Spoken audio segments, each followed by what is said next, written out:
There we go. And good morning, everybody. It is Fabulous Friday featuring Joseph and Esther. Now, Joseph, I know you better than you know me. And what I love is that actually we had this wonderful meeting in an elevator at Hypnothoughts Live. And I was wearing a particular dress.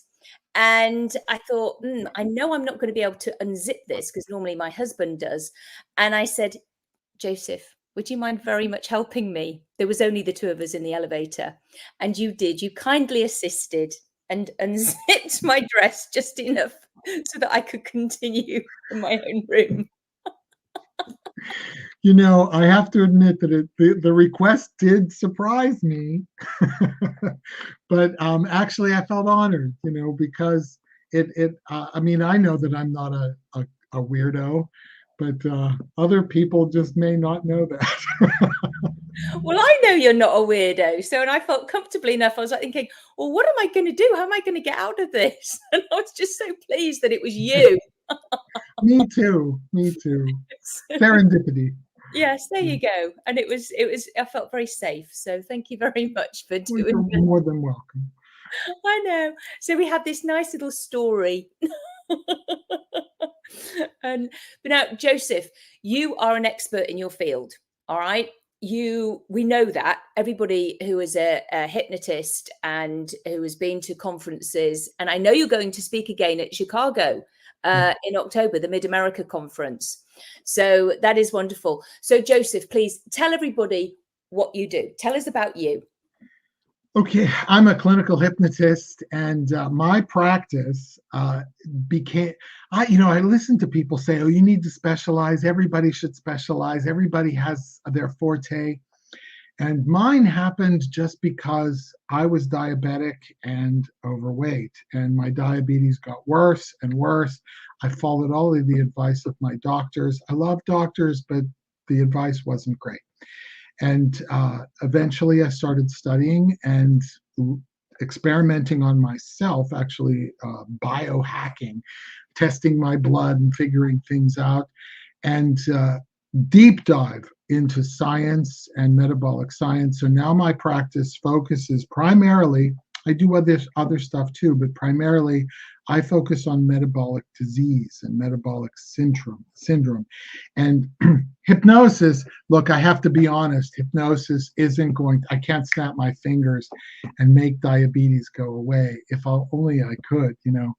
But I can, through the amazing strength of hypnosis, help people to make the kind of changes that they need to make in their lifestyle to accomplish an absolute reversal of type 2 diabetes. I also have type 1 clients and post-bariatric surgery clients.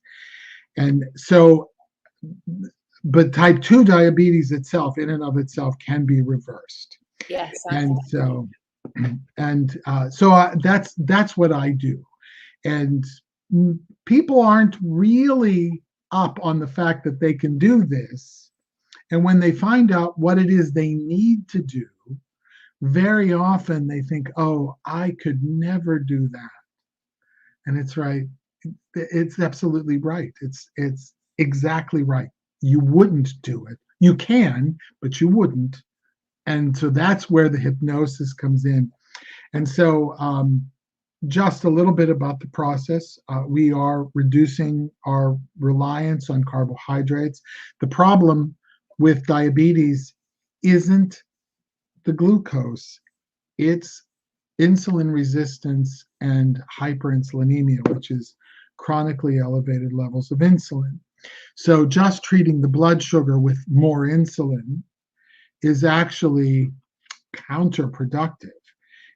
The lifestyle changes are more important.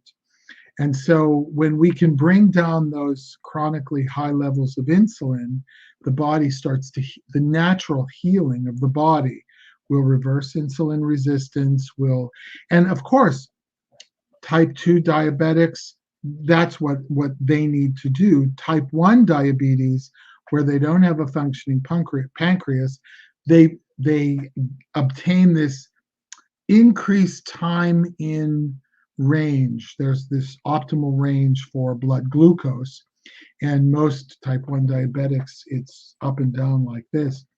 But with lifestyle change, they can increase that in time in range. I have a client who went from 17% time in range. Right now, she is up to about 76% time in range. And what that means is that, okay, she still needs insulin because her pancreas doesn't function, but she has greater control over what she's eating. She has greater control over her blood sugar levels, and she's not, it's the spikes aren't there. So it's really a coaching 10 weeks. We're reducing carbohydrates. We'll do employ a little bit of intermittent fasting, therapeutic intermittent fasting, as well as time restricted eating to gain control over that. And we let the body heal itself. And of course, we're dealing with emotional eating and all of those things that we hypnotists are pretty good at. Yeah. So. Yeah. That's what I tend to get to. The reason why somebody might be having to have this duvet around them. Because it's often an emotional comfort, isn't it? So to protect them, it's and that's what people do. That sounds fascinating, though. And again, because as you know, I see people living with dementia, and we had a little chat earlier on. So tell us more about what people are saying again, because I agree with this. Okay, so we used to believe that diseases that were centered in the brain were based on the brain accumulating a thing called plaques. And now we're discovering that it's really a result, or I'm not a scientist. I'm not a doctor. I'm not a scientist. I don't give medical advice.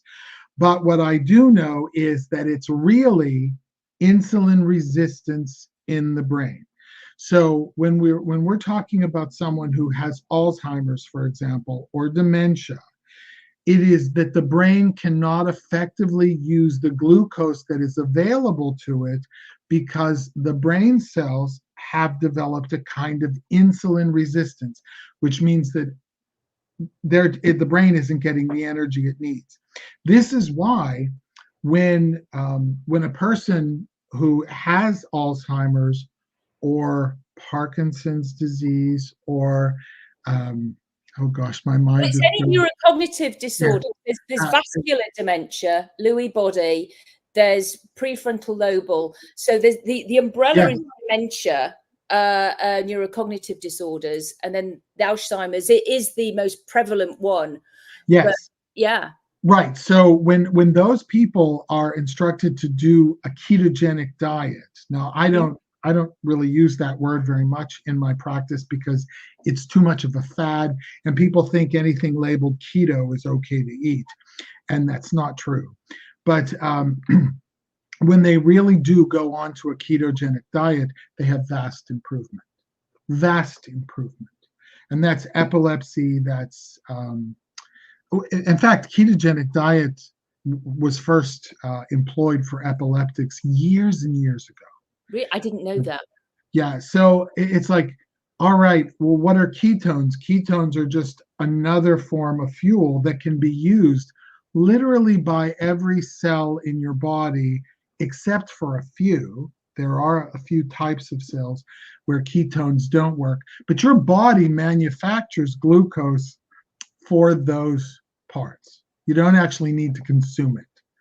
And so there's no fear, that no need to be afraid of that. Sometimes type 1 diabetics need to be concerned about ketoacidosis, which is an acidification of the bloodstream.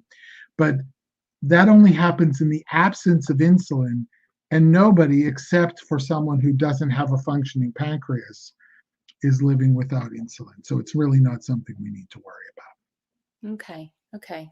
So out of interest right now, do you have any wonderful, helpful tips for people to prevent themselves from going down the journey of getting diabetes?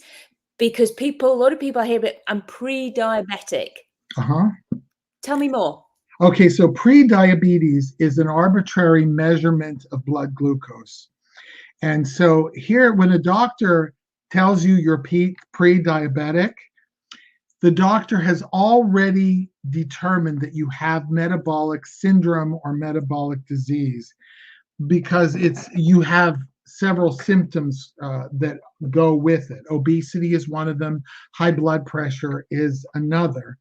And so they will start to measure your blood glucose. And in the States here, we do it in two ways. We look at fasting blood glucose and A1C, which is a 3-month average of blood glucose levels. Mm-hmm.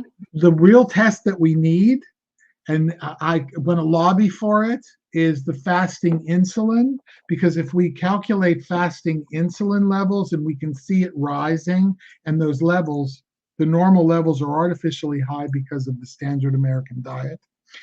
We have to go a little lower than that. But if we can measure that, we can absolutely prevent type 2 diabetes because we can see it happening up to 20 years earlier than a doctor would even look for. Oh.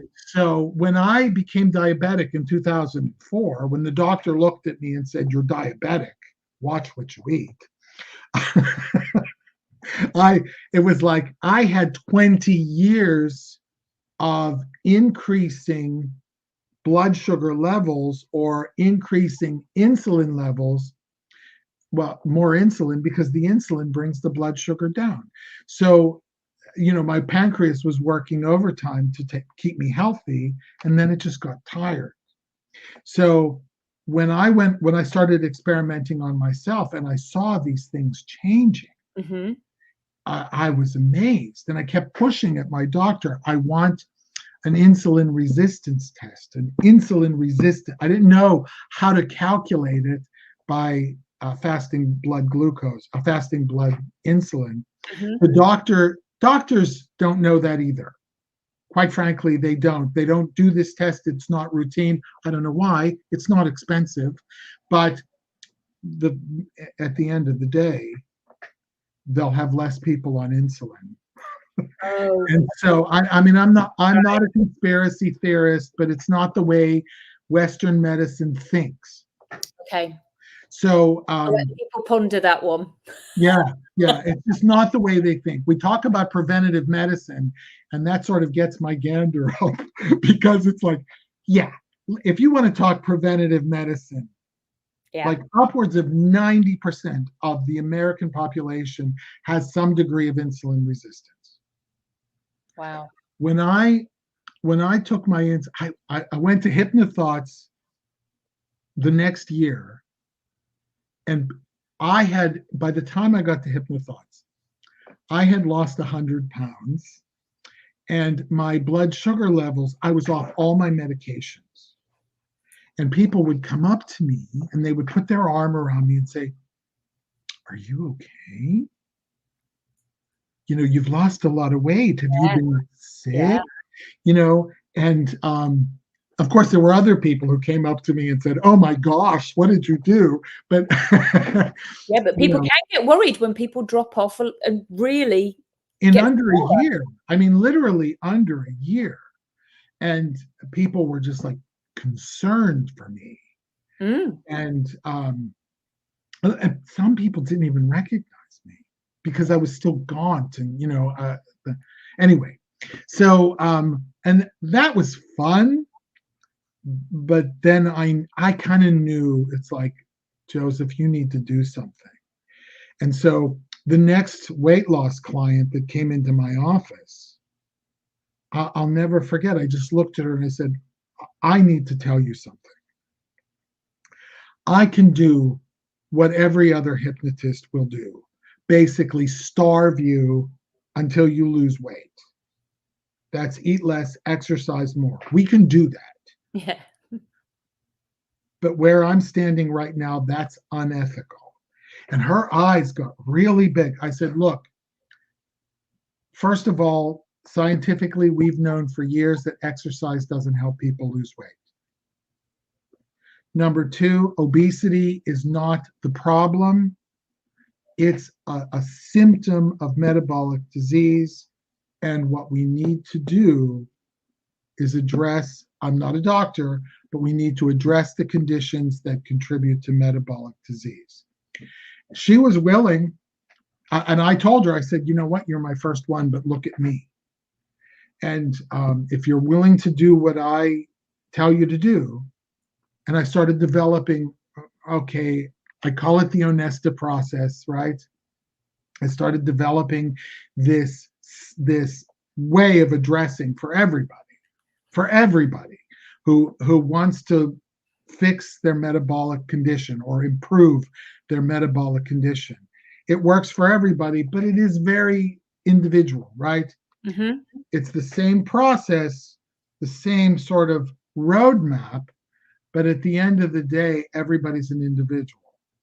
Yeah. So what the reasons, like there are people, believe it, you probably already know this. There are people who hang on to their weight for very unusual reasons. Oh, yeah. Yeah. And that's what I kind of release. Yeah, absolutely. That's wonderful. In fact, if I were able to stay at Mid America, I would come to your training for the next day just to hear, because I've been doing this for a long time, but I'm sure I can learn, and so but I've had clients who were abused as children, for whom weight was a way to stop being abused because they thought it would be unattractive and get them less attention. Yes. I had one man, he was probably 6'4", weighed 400 pounds. And he used to be a bodybuilder, but his wife got really jealous because all the women were looking at him. So he got fat. They don't look at him anymore. Okay. Yeah. And so we're working all the way around that. And then I discovered that he likes his size because he's intimidating. Okay. So interesting, isn't it? Yeah. And it's like, all right, you're going to be less intimidating. And he's a nice guy. Yeah. He kind of likes that. Like when he approaches someone, he's dominant. Yeah. And go ahead. I love that. So you're getting curious. You get curious all the time. And Joseph, do you know what? This reminds me. I've had a few ladies who have got larger, if you like, because they know their husbands don't really like it, and they've done it almost as a passive aggressive thing. Wow. Because their husbands are not very nice to them. So it's a way of them getting back. That's fascinating. You know what? I've not had anyone come out with that in a session. I've been doing this work now for 5 years, and I've had a lot of, most of my clients are female. Okay. There are some male clients, but most are female. And most of them are pretty big. I mean, I have a 2-seater in my office for a reason. And as soon as they realize that, because they then go, oh, I'm only punishing myself because actually I don't like myself. Oh, and it's like, and then they kind of can drop it off. And you're going to find this one interesting as well. So I had a larger person, and she was, we couldn't figure out what was going on, why she just was really wanting to eat a lot. This was way back in England, and like 10 years ago. And she said, so I did a past life regression on her because we just thought, what is it? We couldn't figure it out because she had a lovely, lovely childhood, but she was just wanted to eat all the time. And in the past life, if anybody believes in this, it's is it real? Is it not? Who knows? But to her it was. And she'd starved to death. Wow. And the learning, because I only ever do a past life to get some learning. So there's always a learning from it. And her learning was, there is enough food in this lifetime. You do not need to eat it all. And over 2 years, she ate a normal amount, because we are meant to eat, and she the weight dropped off. That's wonderful. You know, I thought you were going to say she was, she was from the Netherlands, because, she was in World War II, and the Nazis starved the people in the Netherlands, and they now have this intergenerational metabolic, which became sort of genetic.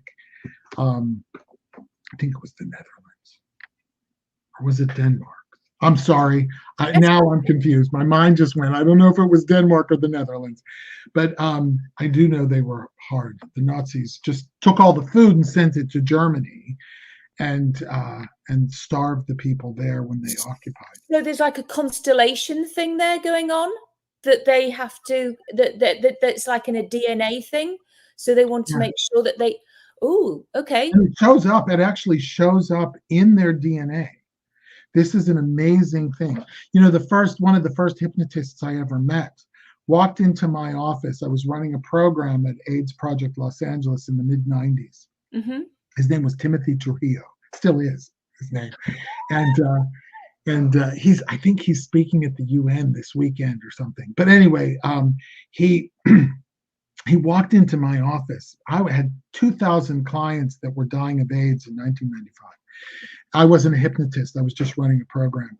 And he said he believed that hypnosis could affect DNA. And I thought, this man is a crackpot.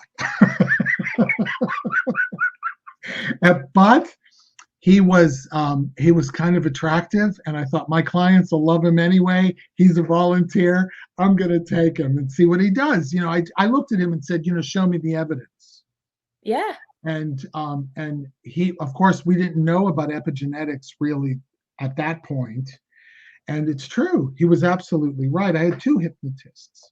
The other one hypnotized me, and that's why I became a hypnotist.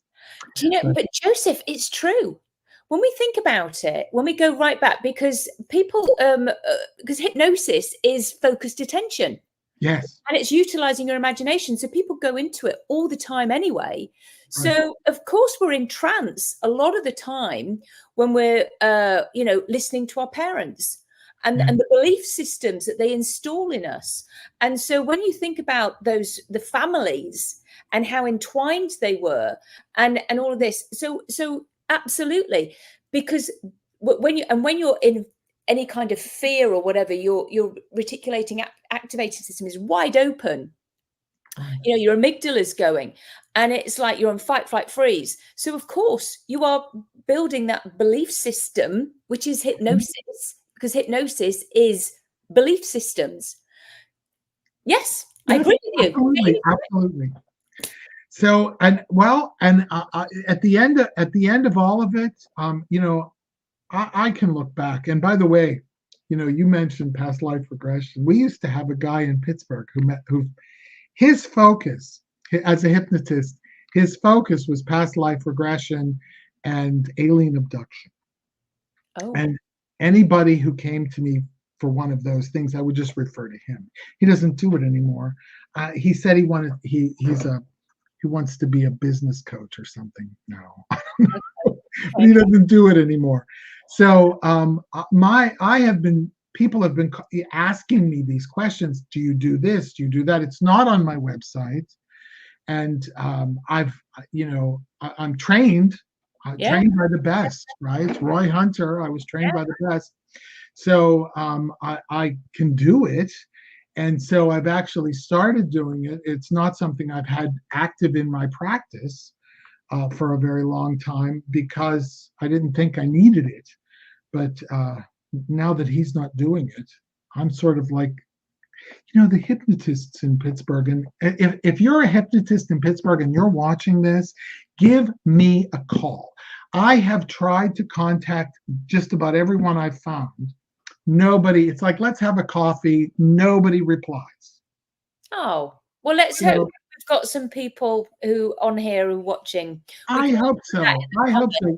Well, we'll sit in Starbucks. If you don't like Starbucks, we'll go to Panera. We'll sit in Eaton Park, and you'd have to be a Pittsburgher to know what Eaton Park is, wouldn't you? We'll sit there and we will talk. There you And go. I don't, you know what, Claudia, I don't believe in competition at all. I think that the people who find me for a reason, Mm. and that reason could be because I know who to refer them to. Well, there you go. There you All go. right. So I love it. We've had such a lovely chat. I really enjoyed it. So thank you for being on here, Joseph. And to everybody, thank you for watching. And it's goodbye from me, Claudia Ricard. And goodbye from me, Joseph Onesta. Okay, so take care, everybody. Have a wonderful day. And I'll have all your links. So if anybody wants to work with you, they can, obviously. All Okay. right. All Yeah. right. So It's a take deal. care, everybody. Bye.